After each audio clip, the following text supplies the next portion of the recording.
A path to solving any problem starts with an understanding of scale. The Western United States has millions upon millions of acres of trees, over 85 million acres of forest on the West Coast alone. In my state of Oregon, 30 million acres, Washington, 22.5 million, California, 33 million. 85 million acres of forest, 132,000 square miles, an area bigger than New Mexico. Now, it's not a problem to have forests. When they're managed well, they're an incredible, essential, irreplaceable asset. But our forests are growing faster and faster, building up huge amounts of potential energy which, without any doubt whatsoever, will burn as things are currently situate, in fires started perhaps by an arsonist, a lightning bolt, or the negligence of a camper. When this happens, the overgrown and dry forest will burn like paper. If there's even a moderate wind, these fires spread, well, just like wildfire, because they are, burning up and destroying land, animals, structures, and homes, and even people. Just this year in Oregon, my home state, almost 2 million acres burned. A huge amount of this 2 million acres was forest land.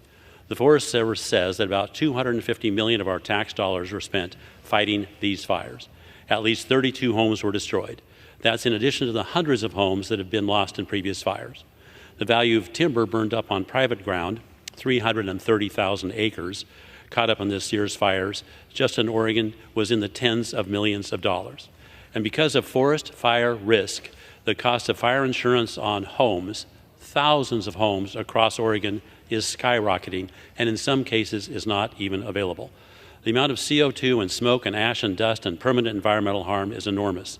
The old-growth timber burned up and forever lost is unforgivable. This is just a sample of what has happened in Oregon. The same thing, on an even greater and more damaging scale, happened in California this year, and in Washington, and in Montana, and so on. The causes of overgrown and dry forests burning up are many, but one of the obvious things we should be doing, something that all rational people agree upon, is to reduce the amount of fuel in our forests. Actually go in and remove the woody material from these 85 million acres that is not essential to the forest. So why isn't this happening? Why are we dragging our feet when it comes to getting brush and understory of small trees out of our forests? Why are we failing to clean up our forests and protecting them? Of course, the reason is our laws and the haystack of regulations that get in the way. They create delays.